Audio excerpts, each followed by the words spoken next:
নমস্কার বন্ধুরা, আজকের এই ভিডিওতে আপনাদের স্বাগত। স্টক মার্কেটে ৮,০০০-এরও বেশি কোম্পানির শেয়ার আছে। সব কোম্পানিকে অ্যানালাইসিস করা অসম্ভব, তাই আমাদেরকে ফিল্টার করতে হয়। আমি দেখাবো কিভাবে স্ক্রিনার.in ব্যবহার করে হাইগ্রোথ কোম্পানিকে আপনি ফিল্টার করতে পারবেন। সব ধরনের স্টককেই ফিল্টার করা যায়। সেখান থেকে কিছু কোম্পানি আপনি সিলেক্ট করুন, তারপর ডিটেলসে অ্যানালাইসিস করুন ওই কোম্পানিগুলোর। তারপর যেটা সবচেয়ে ভালো হবে তার একটা লিস্ট করুন। 10-12টা কোম্পানির একটি লিস্ট তৈরি করুন। ওই কোম্পানিগুলোকে ওয়াচ লিস্টে রাখুন। 2-3টা কোয়ার্টারের রেজাল্ট দেখুন। তারপর সিস্টেমেটিক ম্যানারে ওই স্টকগুলিকে পারচেস করুন কম ওয়েটেজ নিয়ে। দেখবেন ভবিষ্যতে স্টকগুলি থেকে আপনি ভালো রিটার্ন পাচ্ছেন। তাহলে শুরু করা যাক। প্রথমে আমরা স্ক্রিনার.in এ চলে আসব।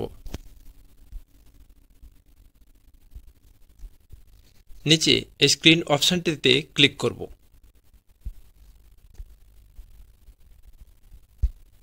তারপর ক্রিয়েট নিউ স্ক্রিনে ক্লিক করব। ওপরে একটি সার্চ কোয়ারি চলে আসবে। এই সার্চ কোয়ারিতে আমরা কিছু প্যারামিটার যোগ করব।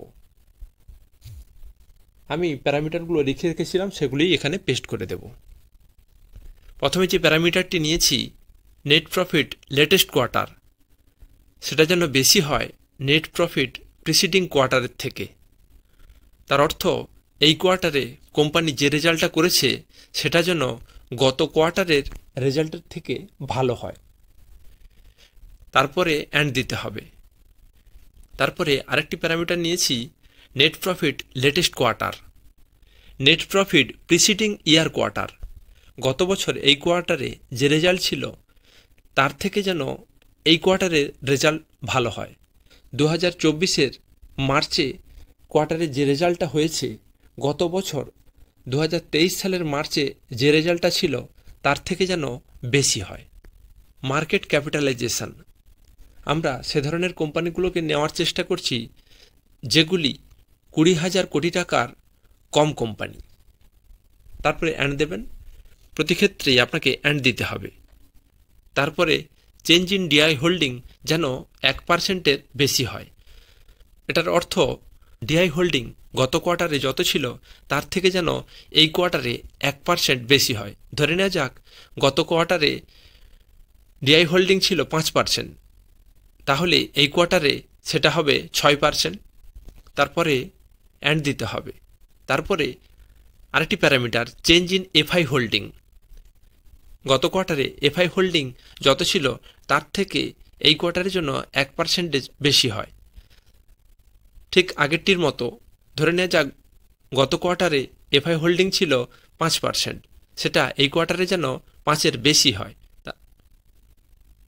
তাহলে আমরা সেই ধরনের কোম্পানিগুলোকেই খোঁজার চেষ্টা করছি যেখানেই ইনস্টিটিউশনাল ইনভেস্টর অর্থাৎ ডিআই, এফআই এরা কোয়ার্টার টু কোয়ার্টার এদের স্টেক বাড়িয়েছে এবং ওই কোম্পানির রেজাল্ট গত কোয়ার্টারের থেকে ভালো হয়েছে এবং ওই কোম্পানির যে রেজাল্টটা হচ্ছে সেটা গত বছরের এই কোয়ার্টারে যে রেজাল্টটা ছিল তার থেকে ভালো হয়েছে। এরপরে আমরা রান দিস কোয়ারিতে চলে যাব। রান দিস কোয়ারিতে গেলে আমাদের সামনে 16টি কোম্পানি চলে আসবে। এই কোম্পানিগুলি হলো Phantom Digital, Aditya AMC, KFin Technology, Expro India, CMS Infosystem, Aditya Vision, Kaynes Tech, Pricol Limited, ওমফন India, Titagarh Rail, Ethos Limited, Capacite Infra, Arvind Limited, Anand Raj, Thomas Cook, Inox Wind. এই 16টি কোম্পানির শেয়ার আমাদের সামনে চলে আসবে, যেখানে ডিআই এবং এফআই তাদের স্টেক বাড়িয়েছে এবং এই কোম্পানিগুলি এই কোয়ার্টারে যে রেজাল্ট দিয়েছে সেটা গত কোয়ার্টার এবং গত বছরের এই কোয়ার্টারে রেজাল্টের থেকে অনেক ভালো রেজাল্ট এই কোয়ার্টারে দিয়েছে।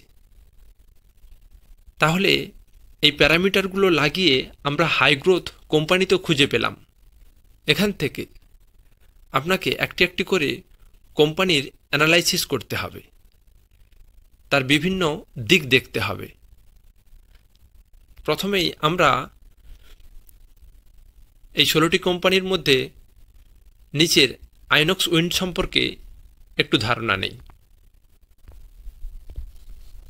আমরা যদি আইনক্স উইন্ডের year on year profit and লসে চলে যাই, তাহলে আমরা দেখতে পাব শেষ 4 বছরে কোম্পানি ভালো গ্রো করেছে। 2021 সালে কোম্পানির সেল ছিল 711 কোটি, 2022 সালে 625 কোটি, 2023 সালে 737 কোটি, ট্রেলিং 12 মান্থে সেটা বেড়ে হয়েছে 1408 কোটি। অপারেটিং প্রফিটও কোম্পানির আস্তে আস্তে অনেক ভালো হয়েছে। 2022 সালে যেখানে 300 কোটি মাইনাস ছিল, সেটা 2023 সালে মাইনাস 260 কোটি হয়েছে।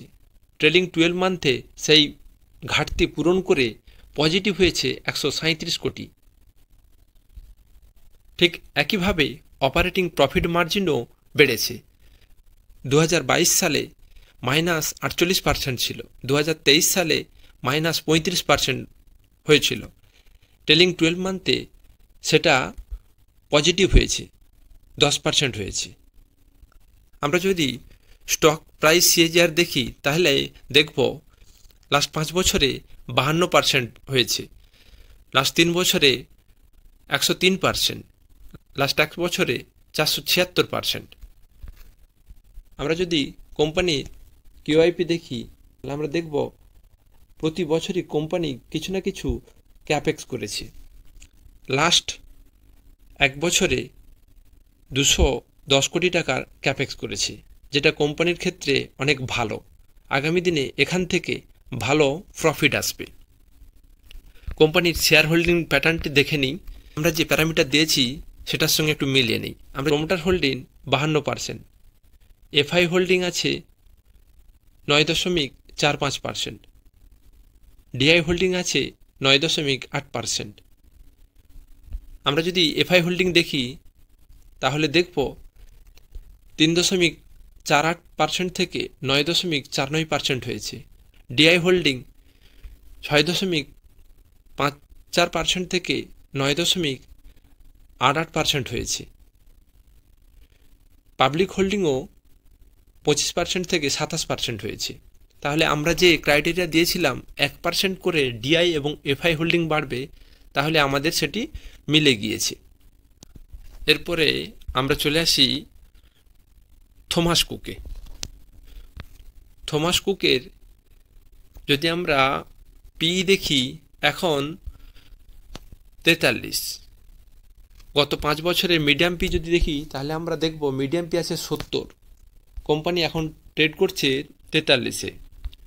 যদি গত 3 বছরের মিডিয়াম পি দেখি, তাহলে আমরা দেখব মিডিয়াম পি 62, কোম্পানি এখন ট্রেড করছে 43-এ। সেদিক থেকে এই স্টকটি একটি under valued stock medium P এর সাপেক্ষে। প্রফিট অ্যান্ড লসে চলে আসি, তাহলে আমরা দেখব কোম্পানি 2021 সালে 352 কোটি টাকা লস করেছিল।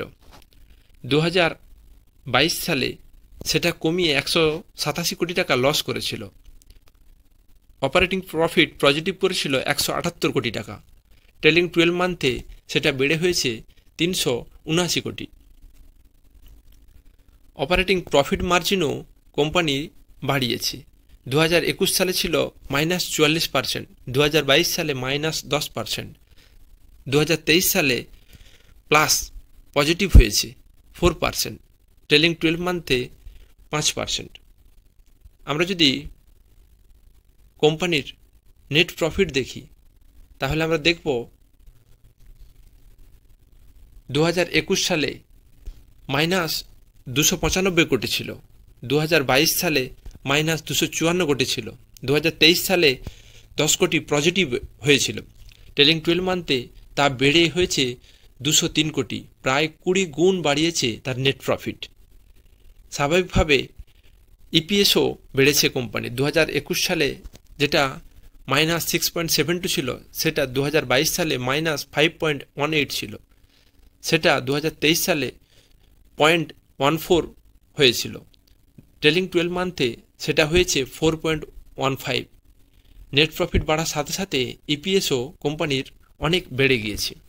আমাদের যে মূল ক্রাইটেরিয়া ছিল এফআই এবং ডিআই হোল্ডিং ইনক্রিজ হওয়া, সেটা আমরা একটু দেখে নিই। আমরা যদি দেখব প্রোমোটার হোল্ডিং এখন আছে 63%-এর ওপরে। এফআই হোল্ডিং যেখানে 0.57% ছিল, সেটা বেড়ে হয়েছে 1.83। ডিআই হোল্ডিং 8.14 ছিল, সেটা বেড়ে হয়েছে 9.26। পাবলিক হোল্ডিং 17.74% ছিল, সেটা 23.88। তাহলে আমরা দেখছি ডিআই এবং এফআই মূলত তাদের স্টেক বাড়িয়েছে। এরপরে আমরা অনন্ত রাজে চলে যাই। অনন্ত রাজে যদি প্রফিট অ্যান্ড লস স্টেটমেন্টটি দেখি, আমরা যে প্যারামিটার দিয়েছিলাম সেটা যদি মিলাই, তাহলে আমরা দেখব কোম্পানির সেলস 2021 সালে 250 কোটি ছিল, 2022 সালে 462 কোটি, 2023 সালে 957 কোটি, ট্রেলিং 12 মান্থে 1321 কোটি।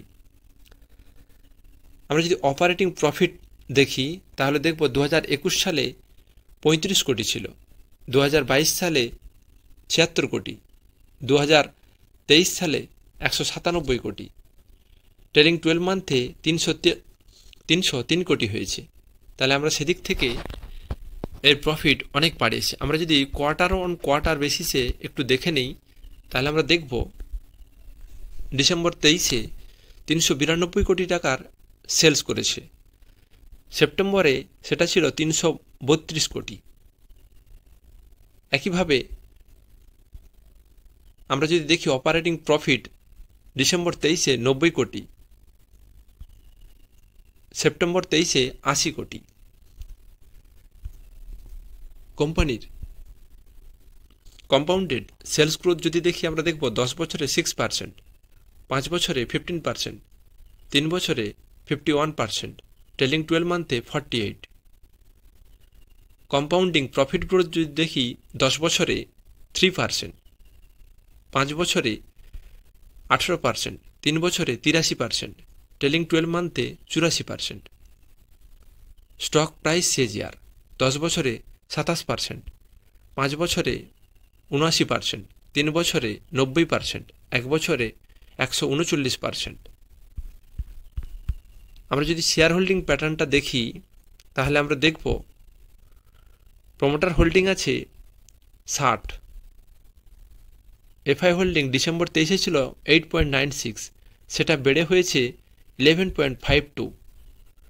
ডিআই হোল্ডিং ডিসেম্বর 23-এ ছিল 1.60, সেটা বেড়ে হয়েছে 3.63। পাবলিক হোল্ডিং 26.14 ছিল, সেটা কমে হয়েছে 24.83। এই কোম্পানিগুলি গত কোয়ার্টারের থেকে এই কোয়ার্টারে রেজাল্ট ভালো করেছে এবং এফআই এবং ডিআই তারা তাদের স্টেক গত কোয়ার্টারের থেকে এই কোয়ার্টারে বেশি করেছে। এইভাবেই আমরা স্ক্রিনারের সাহায্যে হাই গ্রোথ কোম্পানিকে খুঁজে বের করতে পারি, সেখান থেকে অ্যানালাইসিস করে ভালো ভালো কোম্পানিকে শর্টিং করতে পারি। আপনাকে এই কোম্পানিগুলোকে একটি একটি করে অ্যানালাইসিস করতে হবে এবং অ্যানালাইসিস করার পর যে কোম্পানিতে আপনার কনভিকশন বেশি থাকবে সেই কোম্পানির শেয়ারটিকে আপনি ট্র্যাক করুন, 2-3টা কোয়ার্টারের রেজাল্ট দেখুন এবং ভালো খবরের অপেক্ষায় থাকুন। 1-2 কোয়ার্টারের রেজাল্ট দেখার পর যদি দেখেন আপনি যেটা ভেবেছেন কোম্পানি সেইভাবেই গ্রো করছে, তাহলে সিস্টেমেটিক ম্যানারে কম কম করে পারচেস করুন। ভবিষ্যতে এই কোম্পানিগুলি থেকে আপনি ভালো রিটার্ন পেতেই পারেন। ভিডিওটি যদি ভালো লেগে থাকে আপনার বন্ধুদের সাথে শেয়ার করবেন। চ্যানেলটিকে সাবস্ক্রাইব করবেন, একটা লাইক করবেন। ধন্যবাদ। জয় হিন্দ।